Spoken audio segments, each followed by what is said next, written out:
Xoş gördük. Mərhəmətli və rəhimli olan Allahın adı ilə başlayıram. Bugünkü mövzumuz İslam dinində ən böyük və həm də ən iyrənc günahlardan biri olan haram evlilik barəsindədir.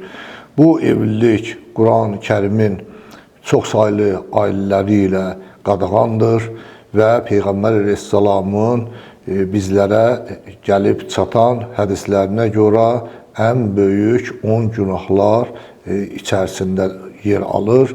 Bu evlilik Quran-ı Kərimdə kişilərə haram olan qadınlar şəklində göstərilmişdir. Bu da həm də öz növbəsində qadınlar üçün də haram olan kişi kateqoriyalarının göstərilməsi ilə nəticələnmişdir. Bu haram evliliklər 3 yerə bölünür. Bunlar nəsəb, qan qohumluğundan, nikahdan yaranan və süd qohumluğundan yaranan qohumluqlardır ki, burada da Allah Taala Quran-ı Kərimin bəzi ayəsində bu kişiyə haram olan qadınların birini ögey anaları tutaq ki göstərmişdir. Digər bir ayədə isə kişiyə haram olan 13 qadın qrupunu göstərmişdir ki, bunların da 7'si nəsəb qan qohumluğu, kişiyə qan qohum olan məhrəmlərdir ki, onlarla evlənmək də yasaqlanmışdır. Quran-ı Kərimin 4-cü surə Ən-Nisa surəsinin 22-ci ayəsində Allah Taala buyurur ki, atalarınızın evlənmiş olduğu qadınlarla evlənməyin.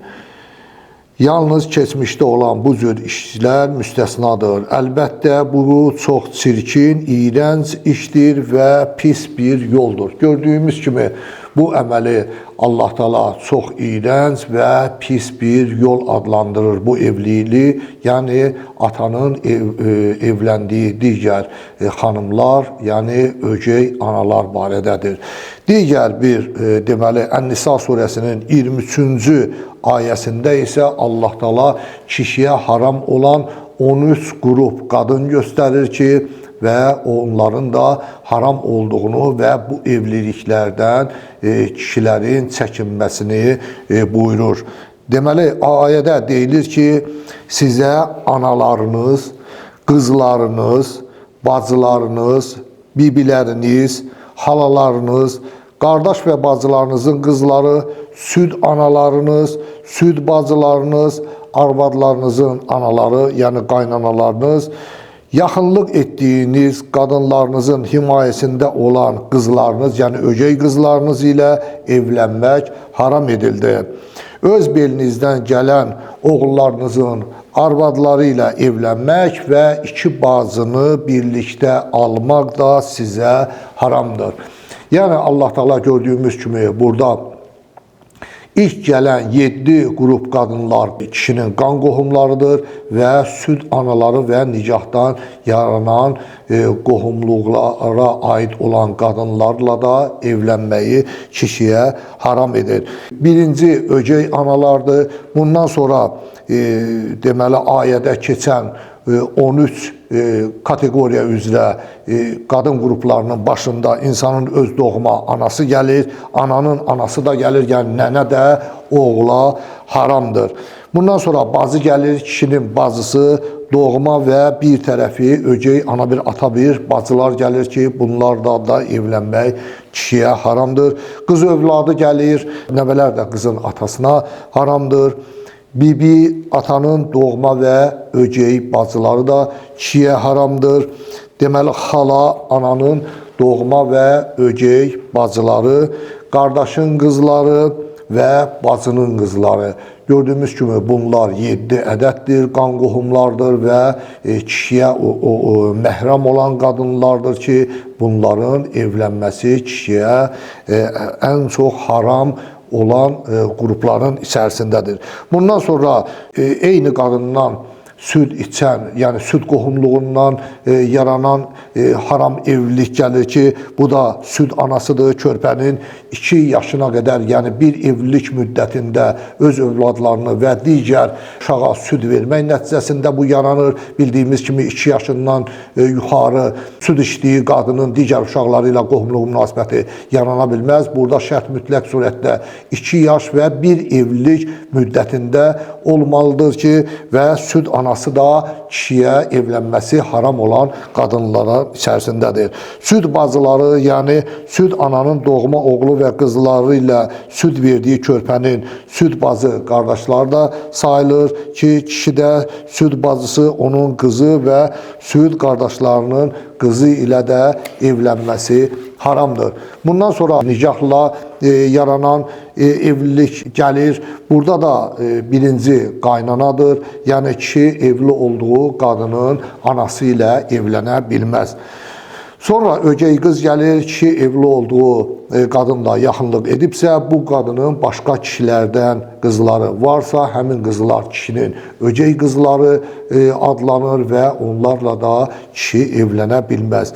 Deməli, gəlin gəlir, kişinin öz doğma oğlunun yoldaşıdır, həyat yoldaşıdır, oğulluğa götürdüyü oğlun deyil, yalnız öz belindən gələn kişinin öz doğma oğlunun həyat yoldaşı ilə də kişi evlənə bilməz.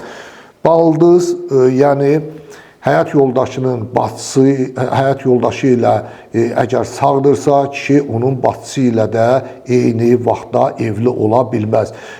Kişinin yoldaşı əgər həyatdan köçübsə, rəhmətə gedibsə, sonra onun bacısı ilə evlənə bilməz. Yəni, baldızla eyni vaxtı yoldaşı sağ olanda kişi evli ola bilməz.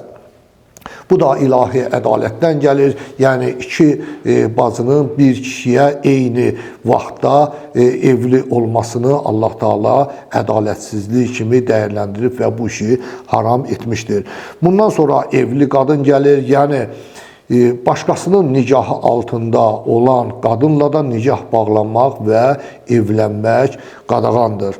Sonra kafir və müşrik qadınlar gəlir. Kafir və müşrik qadınları almaq müsəlman kişisinə haram edilmişdir. Lakin bu kitab əhli müstəsnadır, istisna təşkil edir və bunlar yəhudilər və xristianlardır ki, kişi onların qızları ilə, o qızlarla evlənə bilər, lakin gələcəkdə İslama dəvət olunmaq şərti ilə, bu niyyətlə.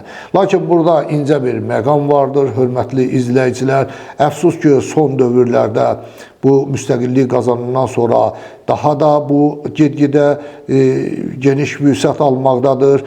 Yəni, müsəlman kişiləri, müsəlman ailələri öz qızlarını nəinki yəhudilərə və xristianlara, hətta müşriklərə, bütpərəstlərə belə verməkdən çəkinmirlər. Bu haram evlilikdir və bu evlilikdən yaranan uşaqlar da haram olacaq.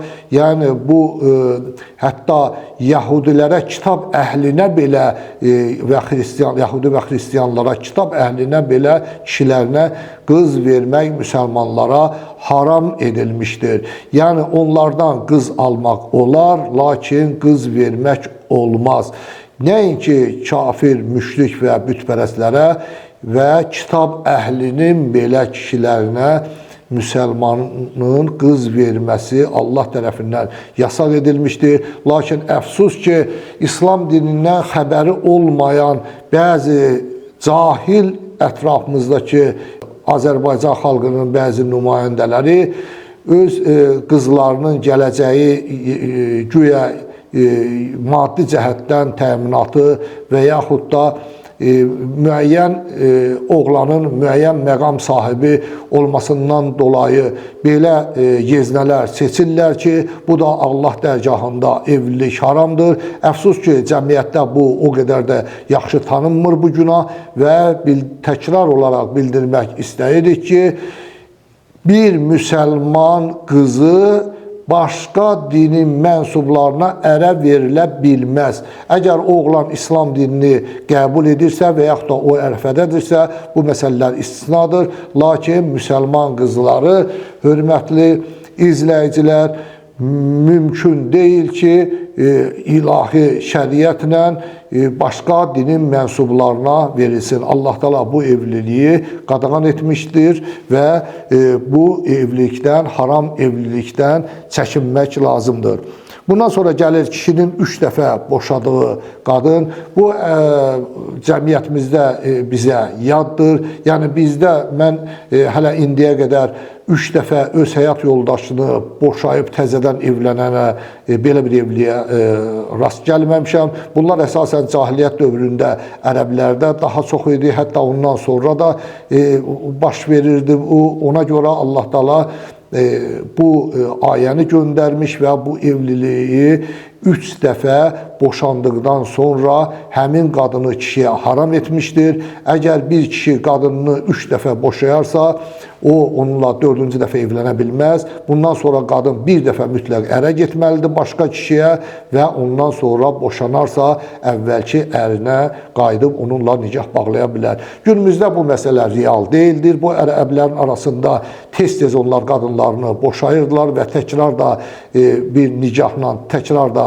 nikahları altına alırdılar və onlarda demək olar ki, bu dəb halında idi. Ona görə Allah Teala bu qadağanı qoymuşdur.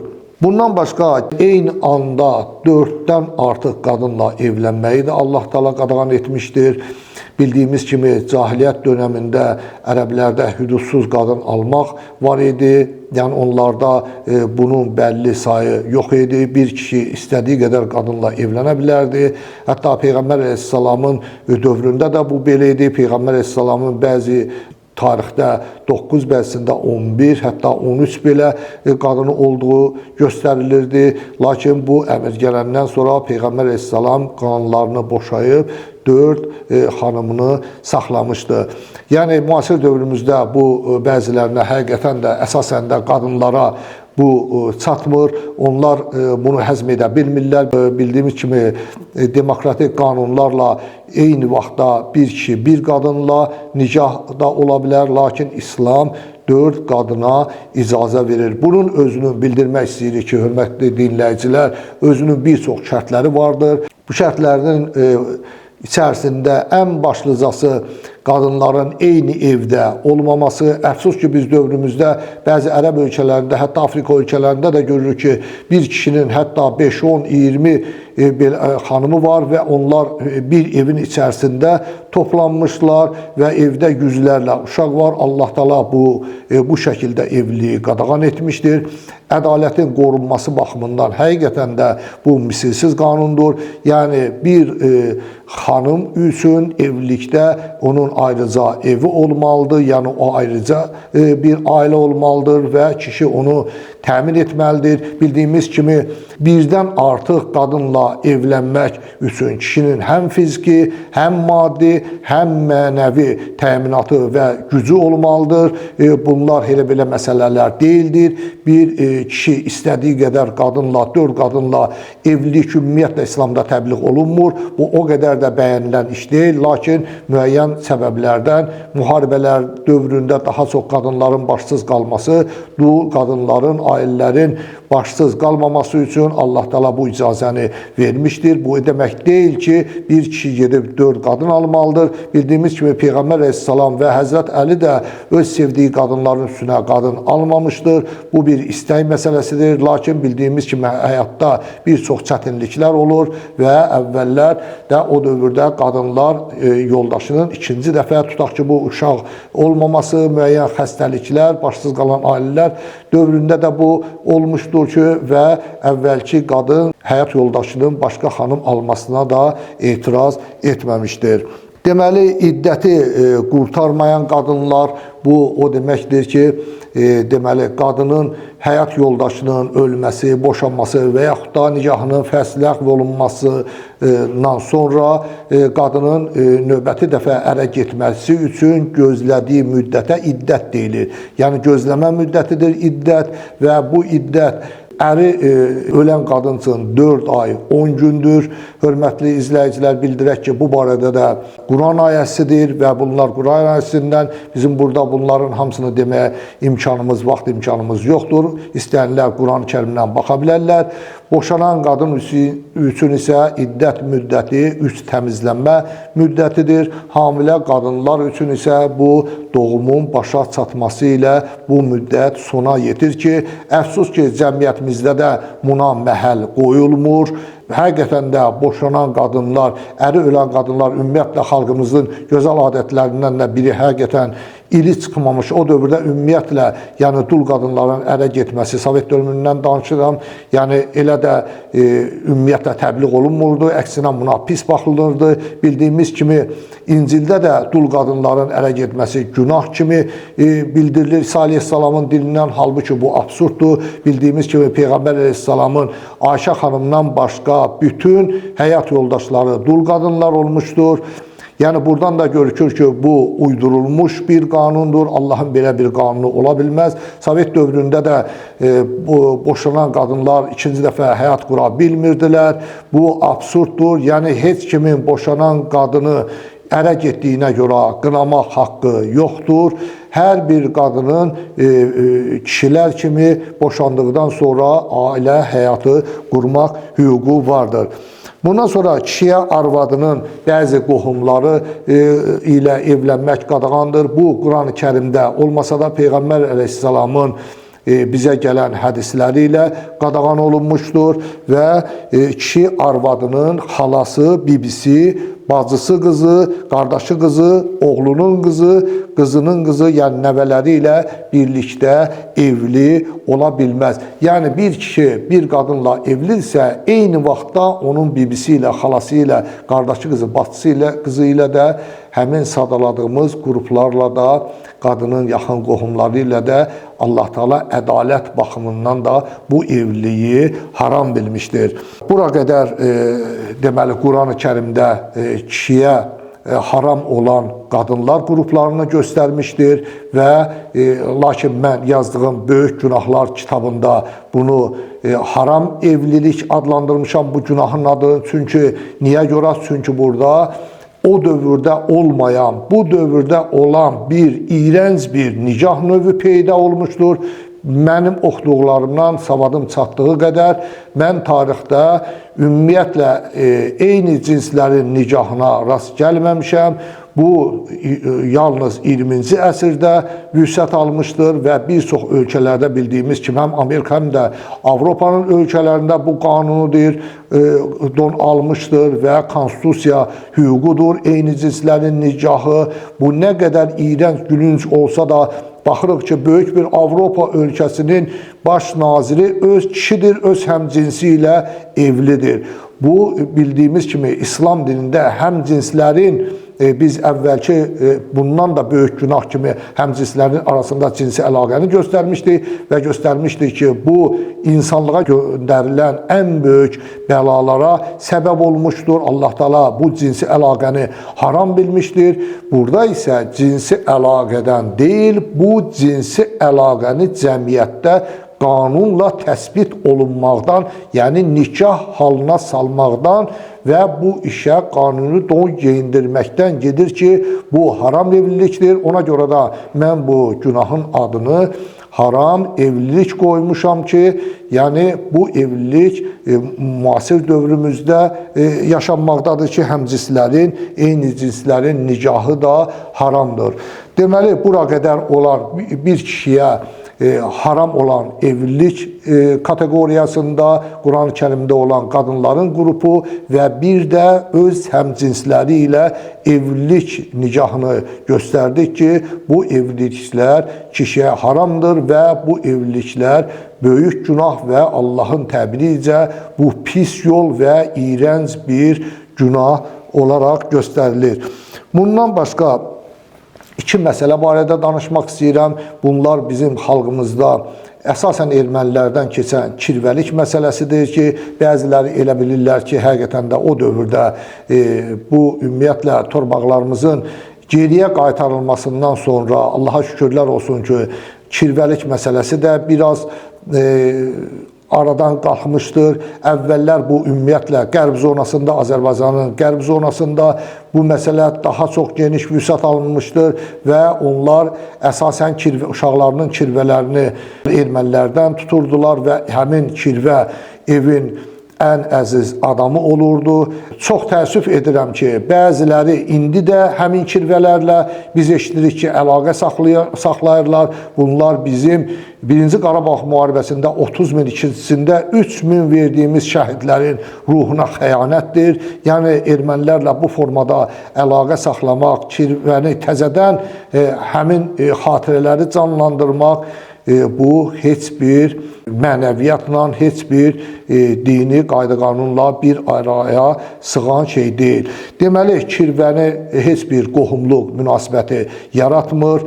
Kirvə tutulurdu əvvəllər. Bu kirvə nə deməkdir? Uşağın sünnət olunması məsələsində uşağı bu el arasında bu əməliyyatı həyata keçirən dəllək adlandırırlar və o işi yerinə yetirmək üçün, uşağın mane olmamaq üçün həmin kirvə həm də o kirvənin daha böyük bir mənəvi statusu olurdu. Əfsus ki, bu məclislərdə 99% haram şəklində yerinə yetirilirdi. Qəlb bölgəsində samaqon tut arağı deyilən, saxlanılan ümumiyyətlə murdar bir spirtli içkinin ən çox uşaq sünnətləri üçün, böyüklərin toy nicahları, toylar üçün saxlanılırdı, edilirdi bu samaqonlar. Əfsus ki, bu şəkildə də davam edirdi və biz, hörmətli izləyicilər, bir məsələyə də, burada incə bir məsələyə də toxunmaq istəyirdik ki, əvvəllər bu sünnətlər ümumiyyətlə həkimləri nə qədər də dırnaq arasında demək mümkündürsə dəlləllər tərəfindən həyata keçirilirdi.